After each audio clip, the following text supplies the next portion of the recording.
Gugus Tugas Reforma Agraria, GTRA, Kabupaten Penajam Pasir Utara, PPU, yang diketuai oleh penjabat, PJ, Bupati PPU Makmur Marbun menggelar penyuluhan pelaksanaan reforma agraria tahap 1 di atas HPL Badan Bank Tanah. Pada tahap 1 ini, pelaksanaan reforma agraria difokuskan pada subjek terdampak pembangunan Bandara Ibu Kota Nusantara, IKN, dan Jalan Tol IKN Seksi 5B.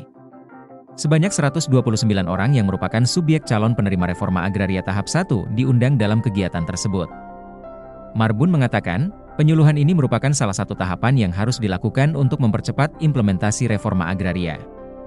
Masyarakat bertanya, ada nggak sih reforma agraria? Karena bupati ini hanya ngomong doang. Saya buktikan bahwa ini ada dan memang persiapannya butuh waktu, ujarnya, Selasa, 17 September 2024. Marbun meminta dukungan masyarakat untuk turut menyukseskan tahapan reforma agraria yang sedang berjalan. Dia optimistis masyarakat yang menjadi subjek penerima reforma agraria akan merasakan manfaat ekonomi yang luar biasa. Terlebih ada bandara IKN yang bisa didarati oleh pesawat berbadan lebar, wide body. Sementara itu, tim leader proyek PPU Syafran Zamzami menyampaikan, Badan Bank Tanah telah menyediakan lahan reforma agraria sebaik mungkin.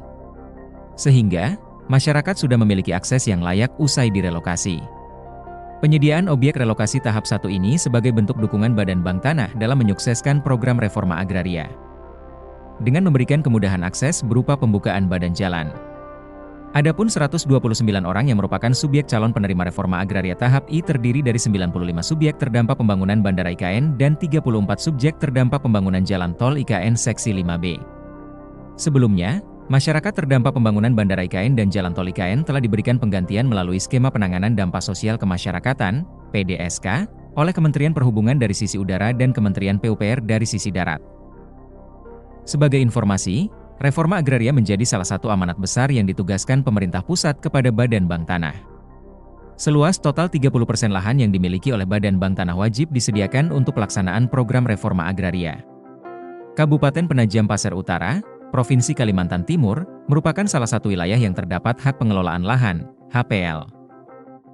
Badan Bank Tanah telah menyediakan lahan seluas 1.873 hektar sesuai dengan Surat Keputusan, SK, Menteri ATR BPN Nomor 976 SKLR 078/2024 tentang penetapan alokasi tanah objek reforma agraria, TORA, di atas HPL Badan Bank Tanah. Implementasi redistribusi tanah di atas HPL Badan Bank Tanah tidak hanya berhenti sampai di situ. Masih ada beberapa tahapan yang harus dilalui agar salah satu program untuk menata ulang struktur agraria yang timpang menjadi berkeadilan, menyelesaikan konflik agraria, dan menyejahterakan rakyat ini dapat diwujudkan. Download Tribun X sekarang, menghadirkan lokal menjadi Indonesia.